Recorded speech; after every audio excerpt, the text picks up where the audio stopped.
There are people out there who really, whilst they were very fond of Brian Eno's early experiments with Roxy Music or his solo albums, or with David Bowie, for example, they felt as though his ambient albums, this concept that he seemingly, he didn't necessarily pioneer it, but he certainly coined the term ambient music.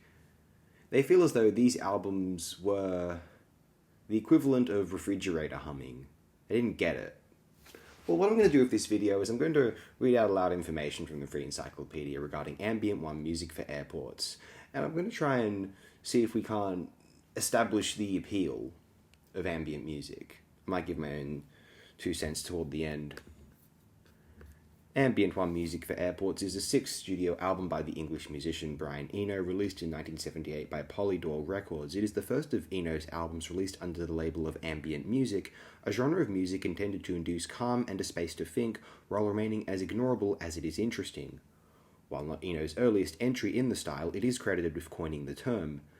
The album consists of 4 compositions created by layering tape loops of differing lengths, and was designed to be continuously looped as a sound installation, with the intent of diffusing the tense, anxious atmosphere of an airport terminal. Eno defined his approach in opposition to canned muzak and easy listening practices. The album was the first of 4 albums released in Eno's Ambient series, which concluded with 1981's, I believe 82's, unless they're referring to the year of recording, Ambient 4 on Land. In 2004, Rolling Stone credited the album with defining the ambient genre. In 2016, Pitchfork ranked it the greatest ambient album of all time. Interesting. I actually prefer Ambient 4 and Ambient 2. I'm really fond of discrete music as well. We'll get there eventually. And then there's the Fripp experiments like Evening Star, which is absolutely brilliant. Moving on. Eno became interested in ambience when he suffered an automobile accident that sent him to the hospital in the mid-1970s. His friend Judy Nylon visited Eno in the hospital and left an album playing quietly before leaving. The sound blended with the rain outside the room, and, unable to get up and adjust the volume, Eno allowed it to create an ambience aligned with his fluctuating attention. The album Discrete Music, 1975, per Eno's own judgment, was his first foray into ambient music. After spending several hours waiting for a flight at Germany's Cologne-Bonn airport and becoming annoyed by its uninspired atmosphere, Eno conceived an album of music designed for airports. He intended for the album to still function within various other situations. Ambient music was then a relatively modest field, more a concept than a genre, and mostly created against the context of dominant muzak practices. Eno's concept was distinct from elevator music and easy listening's derivative background noise approach, and was instead to be used as a means of creating space for thought. In the album's liner notes, Eno explained, whereas conventional background music is produced by stripping away all sense of doubt and uncertainty, and thus all genuine interest, from the music, ambient music retains these qualities, and whereas their intention is to brighten the environment by adding stimulus to it, thus supposedly alleviating the tedium of routine tasks and leveling out the natural ups and downs of the body rhythms, ambient music is intended to induce calm and a space to think. Ambient music must be able to accommodate many levels of listening attention without enforcing one in particular. It must be as ignorable as it is interesting. Eno later named the Ray Conniff singers and the Borgian, as in Jorge Luis Borges, our hero, of a Borgesian idea of a self-generated world in reverse, which is centered around music as inspirations during this period. All tracks were composed by Eno except 1/1, which was co-composed by Eno with former Soft Machine drummer and vocalist Robert Wyatt, the great legend. Read about Wyatting if you will, if you want to, and with producer Rhett Davies. Music for Airports makes use of spliced tape loops. Recalling its creation, Eno said it was conceived as deliberately austere and unemotional and was essentially made by machines. He began work during the creation of David Bowie's Low. With regards to their instrumentation, dynamic range, timbre, harmony, tonality, and texture, the tracks are confining and feature a contained repertory of pitches, gestural shapes, and motivic content that lasts throughout its entirety. Variations of timbre are seen when comparing the tracks, such as the warm 1/1 contrasting with the cold and dark 1/2. They are without backing rhythms and instead irregular repetition. He stated a connection to death. Not wanting it to be all bright and cheerful, Eno, a self-proclaimed nervous flyer, considered the feelings that arise from being at an airport, including the supposed mortality salience, and hoped the album would bring solace. Really, it's music to resign you to the possibility of death. John L. Waters described the album as a logical progression from the work of the experimental and systems-based serious musicians John White, Gavin Bryars, Christopher Hobbs, Michael Parsons, Michael Nyman that Eno recorded and championed for his label Obscure. David Stubbs noted similarities to the work of Eric Satie. Yeah, Satie's what did he call it? The furniture music, I think, is what he referred to it as. That's a kind of a precursor to ambient music as we know it. Yeah, furniture music. That's what it's called. Read about that. That's incredibly interesting stuff. 1/1 features piano loops performed in an arrhythmic manner, piano being the dominant instrument throughout the album. The track arose from two pianists improvising whereby neither could clearly hear the other, leading to separate yet complementary melodies being played. Various motifs played in a fitful manner are featured. Philosopher of art John Lysaker, while discussing the album's general sense of aimless direction, noted that 1/1 holds together no better and no worse than a cloud. The music throughout is down-tempo, without distinct melodical harmonic development, no highs or lows. 1/1 is the only track to feature a melody. 2/1 and 1/2 make use of vocal loops. The former designed to have them fluctuate in synchrony. The disparate lengths of 2/1 were the result of each singer's differing capabilities. He modified the tape recordings offhandedly to loops, desiring a silence at least twice as long as the sound, and complicated rather than simple relationships. And then I started all the loops running and let them configure in the way they chose to configure.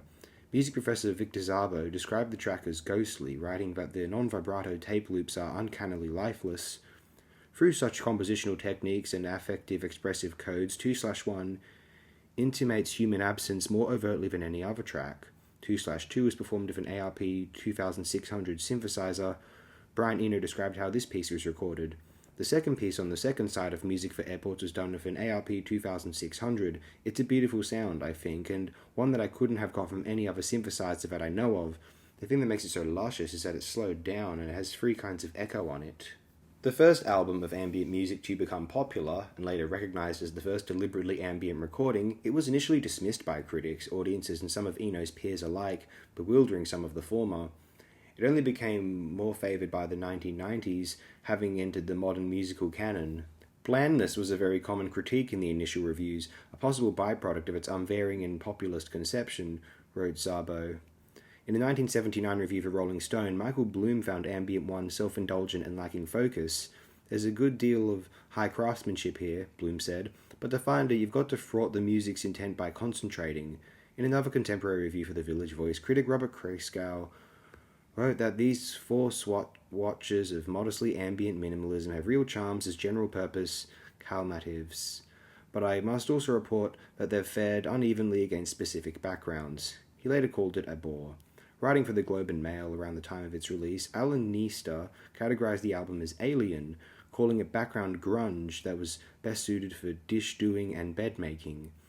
In a 1979 interview with Eno for Musician, critic Lester Bangs described Music for Airports as having a crystalline, sunlight-through windowpane quality that makes it somewhat mesmerizing even as you half listen to it, and recounted a personal experience in which the album induced him into a dream state featuring Charles Mingus. What a pretentious twat. Pop Matters journalist John Davidson was enthusiastic in a retrospective review, deeming Music for Airports a masterpiece whose value can only be appreciated by listening to it in a variety of moods and settings. Then you are likely struck by how the music allows your mind the space to breathe. Davidson wrote, and in doing so adapts itself to your mood. All music reviewer Linda Kohanov stated that, like a fine painting, these evolving soundscapes don't require constant involvement on the part of the listener, yet the music also rewards close attention with a sonic richness absent in standard types of background or easy listening music. Sasha Ferreira-Jones wrote that by the strength of its compositions, Music for Airports fails to facilitate an easily disregarded listening experience. The album is too beautiful to ignore. Salsin Quermani of Slant magazine described the effect of the compositions as sheer weightlessness. Q described it as soothing and sublime, a useful album when you're feeling particularly delicate. In a positive review, Pitchfork's Liam Singer wrote that the album gives the listener nothing to hold on to, remaining as transitory as its location, and added that it realizes music's capacity to unify contrasting conceptions of time. Ambient 1 was included in the book 1001 Albums You Must Hear Before You Die. Chuck Eddy from Spin later named it the fourth most essential ambient album. In September 2016, Pitchfork named it the record the best ambient album of all time. The album has been recognised as a seminal and influential release, an icon of the genre in Eno's discography. J.D. Considine wrote in the Rolling Stone album guide that the record defined the ambient aesthetic while providing a name for the genre. Chris Richards of the Washington Post wrote that it taught an entire generation of musicians to consider music as a texture. Reflecting on the album, Joe Caramanica called it the best of Eno's work, which shortly followed Roxy Music. Due in part to Music for Airports, perception of Eno's career shifted and he became aligned with highly influential minimalist composers Steve Reich, Philip Glass, Terry Riley, and Lamonte Young. Artists such as Pauline Oliveros, Riley, and Harold Budd would expand on Eno's style of ambient music, which would feature prominently on his following albums. Music for Airports acted as a genesis for Eno and collaborators exploring the style, such as in the numbered Ambient series 1978-82. His conception would soon become more malleable and less reliant upon locations. Over the years, the album has sold over 200,000 copies, making it one of his best-selling solo albums. The album has been installed and performed in at least 5 airports. It has been met with resistance from some travellers and workers who deem it disruptive. Clinics and hospitals have used the albums to soothe patients. In 1998, Bang On a Can performed the album live, featuring a Technicolor style. Discussing their performance, Eno described it as the ensemble trying to act like machines, but they don't sound like machines at all. They sound like people, and it's quite touching when that appears. He thought the rendition's emotive quality was the result of the supposed human element. It moved him to tears, he said, and others he knew, such as Lou Reed and Laurie Anderson, had similar reactions. Critics echoed Eno's praise, including that of the rendition's superiority. In 2010, The Black Dog, by means of their 9th studio album Music for Real Airports, issued a musical rebuttal chastising the perceived dehumanization of airports and Eno's supposed intention of lulling customers. Goodness me, it's an IDM album. I wonder if it's going to be derivative of Richard David James or not. I wonder. My own thoughts on ambient music. They create gorgeous spaces with which you can truly appreciate and reflect upon experience if you want to.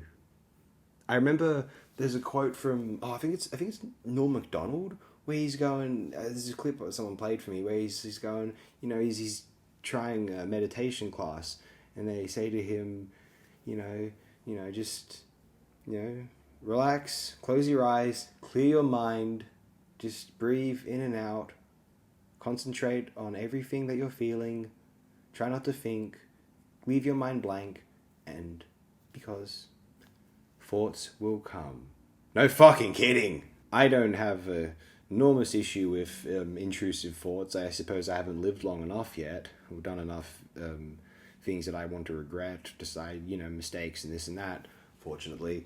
But, yeah, I can imagine that those who've lived certain lives, they don't need a space, like what Eno's trying to deliver them here. Eno has a very rosy view of the world, and it's difficult to imagine those who've felt too much cynicism over their years and their decades really buying into the concept of ambient music, Ambient 1, Music for Airports. It might just seem a bit misguided, naff, or even maybe pretentious.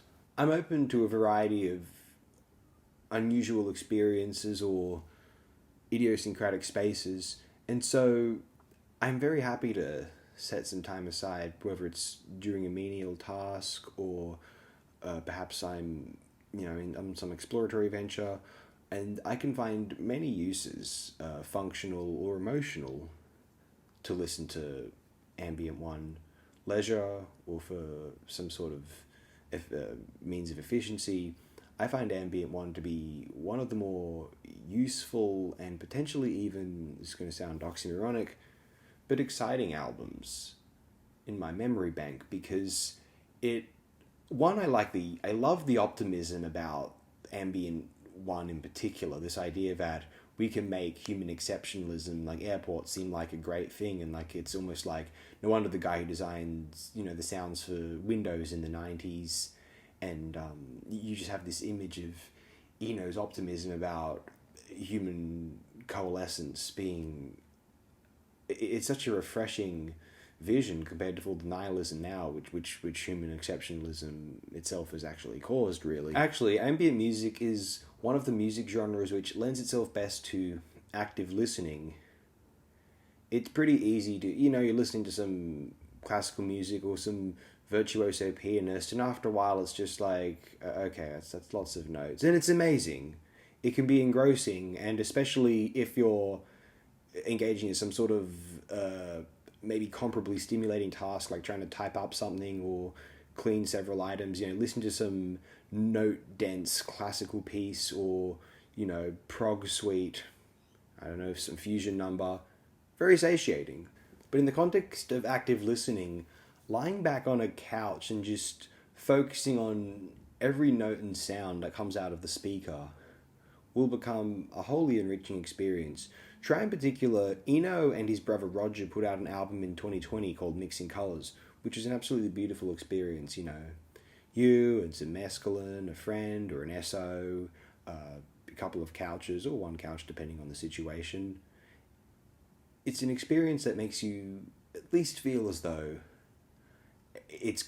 you're happy that everything in life wound up to this point, and maybe everything does happen for a reason. For an hour or so, you really hope it did.